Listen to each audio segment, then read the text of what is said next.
Hey folks, it's Maxie here and welcome to another TEW2020 video. You join us for our first event of 2024. We're going to start off with our third edition of Beach Break. It's an okay card, it's still kind of getting used to the brand split. And yeah, some of the feuds we've got going from that one. I do have a small idea of what I'm doing going forward. We'll touch on that as the show progresses. I had a great brainwave at work, and the ideas kept flooding in, so we're going to run with that. But yeah, I had a wee spell where I was struggling just to get time on TEW. It was frustrating. I was like getting on, but I'd only get booking one show and I didn't feel like it was getting any momentum. And then we got to Revolution in real life and time opened up and booking started flowing, ideas started happening, and it was all good. So looking forward to it. As I say, it builds up a lot of stuff in the future. And yeah, I'm just excited because I feel like I've got a match I can look at a 100 in the future.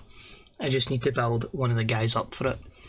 But as always, with any sort of event or pay-per-view, we look at the history of it.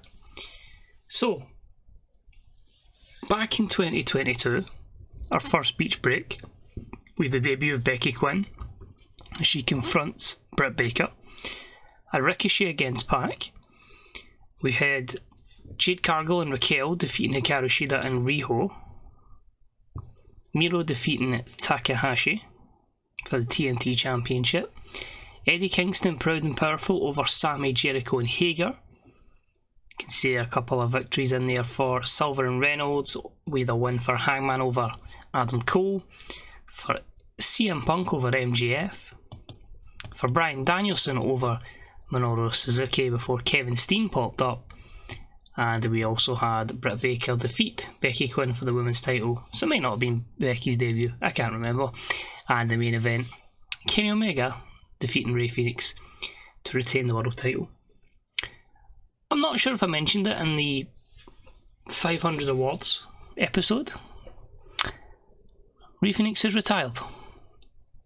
That long-term injury, and I thought, great, he's coming back in a few days' time. We'll get him in this brilliant feud with Penta.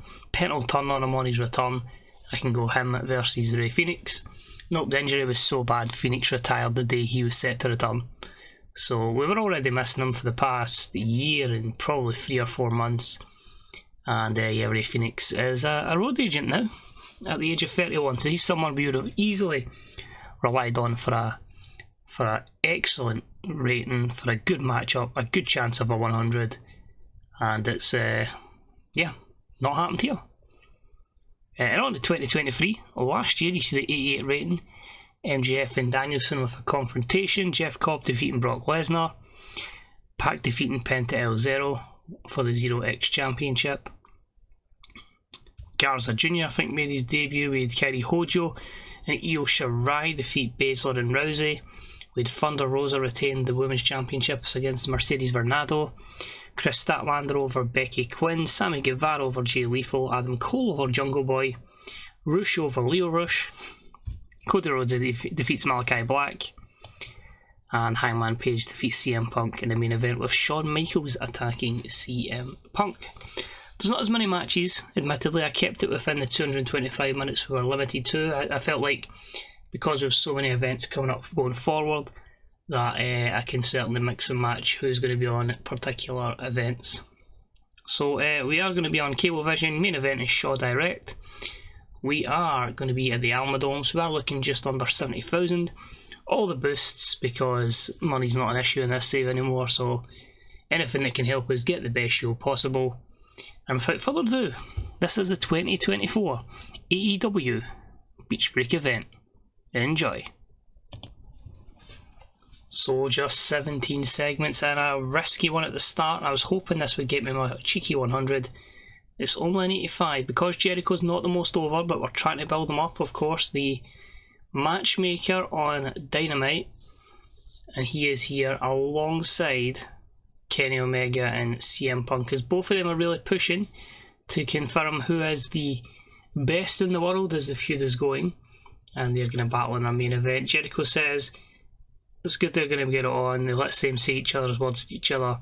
Gets them really hyped up for the main event. They're going to go at the back for the remainder of the show. until it's time for the main event.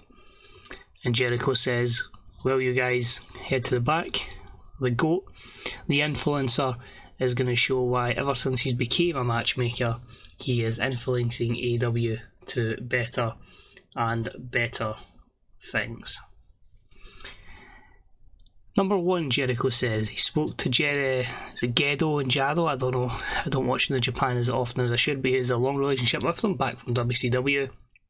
And he says, thanks to the deal with Will Ospreay, we are going to see a lot of New Japan guys in one show. AEW does Japan, it is going to be AEW versus New Japan Pro Wrestling in Japan, and that will be in the upcoming weeks in game. I just have to make sure we don't clash with New Japan's schedule. So Jericho says, brilliant, we're going to do that. Jericho also says he admits that they obviously don't have a women's division in New Japan, but the women will not be left out because they're so stellar in this company. So in the month of February as well, we'll have the all-women's event. Our presence is elite, as we have a second women's pay-per-view for them, and I think that's going to be stellar. And his third announcement, he says, now, we couldn't come to terms with the deal for Ring of Honor, because obviously this save started well before the financial issues of Ring of Honor. So basically, Jericho says, we're going to have 1 hour of each Dynamite dedicated to a special segment, a special show of Underground. But unlike Raw Underground, we've acquired the rights to Lucha Underground. So basically, I am going to bring in all the championships that are available from Lucha Underground, because they are purchasable in this save. And I am also, we've got the former Dario Cueto. He was already signed, Luis Fernando Gil. I'm looking forward to see what he can do. But yeah, it's the situation. Just disappointing, that's only an 85. I don't see how we're going to get a 100 rating, so pressure's on Kenny and Punk in the main event. Matches then, we went off with a right banger to start with, an exceptional matchup for the IWGP United States Heavyweight Championship, as Adam Cole defeats Jon Moxley in 23-24 with a flying crossbody. Second defence of the IWGP US title in 86. Both guys with pretty good chemistry against each other. This was our first time clashing. One of the feuds that we started off from the brand split. If this had psychology, you'd be easily looking at the 90s. So hopefully we can get Cole working with people that have psychology. And it can go better going forward. Then moved on to a good matchup. Matt Riddle over Jungle Boy. These two have been going at it. Riddle's been pretty envious of the success that Jungle Boy's been having, but he submits him, words on hard tongue twister, with the Bro Mission after blatantly cheating, and that was a 77 rated matchup there. A good win for Matt Riddle. We then had some words from Demi Bennett. She says she's been on a great run of victories, climbing up the rankings in AEW. Tonight might not be the opportunity for her to challenge for the AEW Women's Championship, but she spoke to Tony Khan. One of the episodes we're going to have soon, Demi will get her chance against Io Shirai. It won't be on pay-per-view. I think I know what I'm going to main event with, but it's going to help lay the foundations for that women's pay-per-view main event. At 74, Demi's been really progressing recently, which is good. Then about had some superb wrestling in great heat, as MJF defeated Kevin Steen in 22-28 with a Swanton Bomb. In 82 here, this one actually surprises me that there's no psychology penalty, and I thought I was 100% going to get that. This makes me wonder if I can get Steen a bit more over, because him and Sammy have just been fantastic and hoping to put people over at every opportunity. So if I get Steen over, then maybe this down the line, with a bit more heat behind it, could produce something great. But in 82, and MJF continues his great run of victories. We then moved on to a non-title match in our tag division, ever since debuting, they've caused nothing but hassle, have the Fatu brothers continually beaten down the Young Bucks, and they pick up the win here with a double super kick in 1852, an 81 rated matchup. I feel if we can get them over, then these two teams will deliver some awesome matchups. But if you are going to join the company, you go after the big dogs first. But the fact that we've got the Young Bucks, the Fatu brothers, Proud and Powerful, the Hardys, FTR, so many good potential matchups. I cannot wait. Cannot wait at all. We then had a matchup for the TNT Championship, and it was about that had great heat and good wrestling. Powerhouse Hobbs defeats Rey Mysterio in 12:23 with the Frog Splash, giving him his 4th defence. Just felt like it was good to give him like a more experienced opponent and give a bit more prestige to the TNT Championship. And I think the sight of Hobbs just throwing Rey Mysterio about would be quite funny, if I'm being honest. A good win from Powerhouse Hobbs. After the matchup, he and Ricky Starks celebrate, and both of them shake hands, although Hobbs is a bit kind of iffy with the handshake of absolute Ricky Starks. So 86, am I planting the seeds for something? But yeah, hell of a good angle that actually. That's our best angle of the night from Team Taz. We moved on to a match that saw Darby Allin defeat Mark Cardona in a death match in 13:45 by a coffin drop, 82. Cardona trying to bring his speciality to All Elite Wrestling, but someone that can match him is Darby Allin, and he picks up the win. However, being very, very enraged from his defeat, managing to get to his feet, Darby Allin is heading to the back.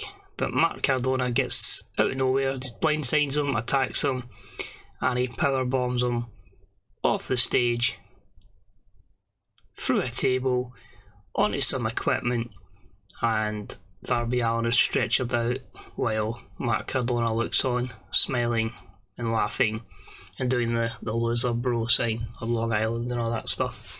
79. I really want to get him over as like an absolute prick in this save. So let's see if we can do that with Deathmatch Matt. Next up will be the AEW Women's Tag Titles on the line. It was a decent matchup that saw the team of Charlotte and Jade Cargill, who've formed an alliance in the last few weeks, as they pick up the win over Anna Jay and Tay Conti in 12:41 when Jade pinned Anna with the Jaded, meaning that Jade Cargill and Charlotte are your new Women's Tag Team Champions. A second run with the belts for Jade after previously having it with Raquel. A 69 is not too bad. You can see with the in-ring performance we've really got Jade over, and I just want to kind of like help her skill set a bit more, so I'm hoping having her in a tag team with Charlotte can help her develop and help her develop away from the world title, so we can push people up in that field, and maybe her and Charlotte can help elevate people within the tag division. But still, 69 and a 73 is a hell of a good in-ring performance. She also had one of her best women's matches. I can't remember who she faced. Was it a match against Io? I gave her a shot against Io and again 82, so it might have been that. I think that's when 82 was. And after it, Charlotte and Jade Cargill celebrate in the ring as your new tag champs to a 78. We then have a promo from Will Ospreay. He says he's proud to represent New Japan Pro Wrestling, and he is going to take the AEW World Championship away from AEW and back to Japan as he battles Sammy Guevara. That was a 70. Will's not over in the US, so it was always going to be a struggle, but I was hoping that these two could put on a stellar matchup. And they didn't click, so good job I didn't make it the main event.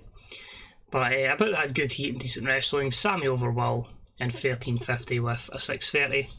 Sammy makes the 4th defence of the AEW World title.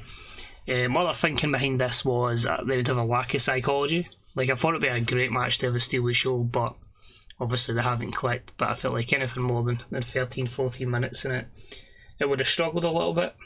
So, quite happy with that. And yeah.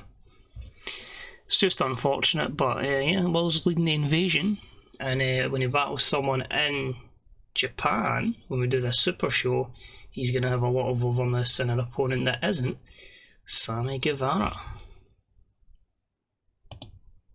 Then we have a promo from Bryan Danielson. He's commenting on one of his recent matches on, I think he's on Rampage. This is what I mean about this lack of consistently booking stuff, but he just basically comments and says he's an absolute banger with Walter, and he says, one day Walter, you know, once you get into AEW, get your feet really into a stride and are confident in what you're doing here, we will tear the house down and we will get a 5-star 100 rated matchup.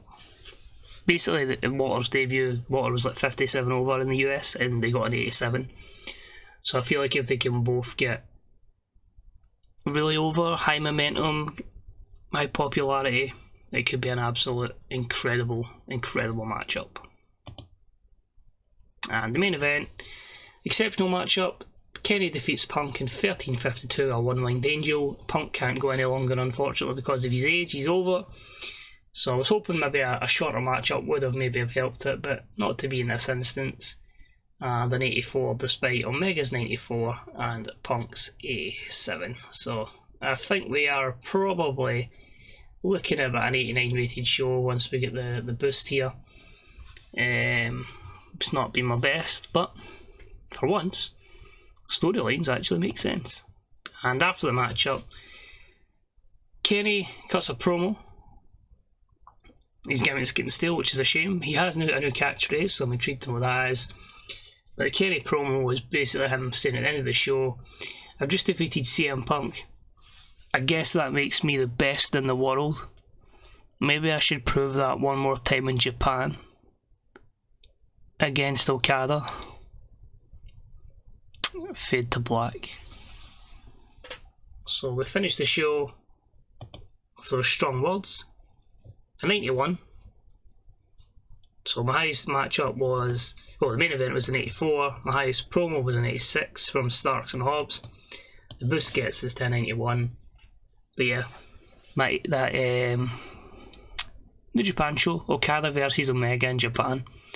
I felt like if there's going to be any way I can beat New Japan to match of the year and get that 100 rated matchup, we've got to use their guys, or guys that are over in Japan, and see if that works, just to try something different. So I can't wait for it. It'll be intriguing to see how it goes down. Obviously a wee bit disappointed with the show, they're not being as great as it could have been, but we're in that way where we need to focus on a number of things.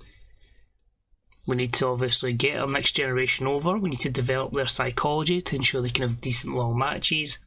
At the same time, I want to be competitive and try and get that 100 rated match, because I need to get like 50. So you need to start somewhere. So let's try to put everything together and hopefully get there. As I say, I'm going to go ahead and purchase a few title belts. They're all under investments. So if we go to investments, purchase a classic title belt. You can see them all there. And I was going to purchase the Lucha Underground Championship, the Gift of the Gods, and the Lucha Underground Trios belt. So I've got trios, so that's going to be stuff that's going to be happening on that 3-hour show. And I'll probably sign lots more people that can do Lucha things, as Kalisto said that one time. So Kenny came out with a catchphrase about that. That's going to sell a lot of t-shirts, which is good to see. Beach Break, awesome, fantastic reviews, brilliant to see. Nothing else really there to cover, and it's just us confirming the extension of deals for the Bunny for Alan 5 Angels, Akira Francesco to go to the Development Factory, and the same for Andrew Everett. And we're also in discussions to bring in Brody King. These are two first refusal graduates that will be signing. Brody King, because we've got Buddy Matthews, we've got Malachi Black, to make the House of Black a major thing here in All Elite Wrestling. So look as well, Myron Reed has split with his partner, Jesse's in a new contract, Danhausen signs a one-night deal with Beyond. Like Comoroto, there's a lot of people that are saying that the Development Factory is too small for them, so they're basically coming up to AEW really jobbing because I don't have much for them. May as well not release them, but actually give them something to do. So we had Fuego up, and I had Fuego had actually have a match with Sammy. I thought it was a nice wee angle, and then because Sammy's a prick and a heel in this, just had Sammy beat the shit out of him post match. So we'll bring that Comoroto up and see where we can place him, but it might just be putting people over. HBK says Demi Bennett talks well, and MGF says that John Fatu doesn't connect with the fans. But overall, pay-per-view buy rate of 2.35, 1.17. So I'm going to look at 1 point and putting a couple of shows just exclusively on the network. I might actually do that on AEW Plus for the All Elite Wrestling versus New Japan show. So hopefully you'll join us for that. That'll be the next episode. I need to go ahead and structure that out with a New Japan show, and of course purchase some Lucha Underground belts. So the challenge carries on. We chase that 100 rating. It continues to evade us. We'll get it one day, I hope. But thanks for watching, guys. Enjoy the rest of your day. Bye bye.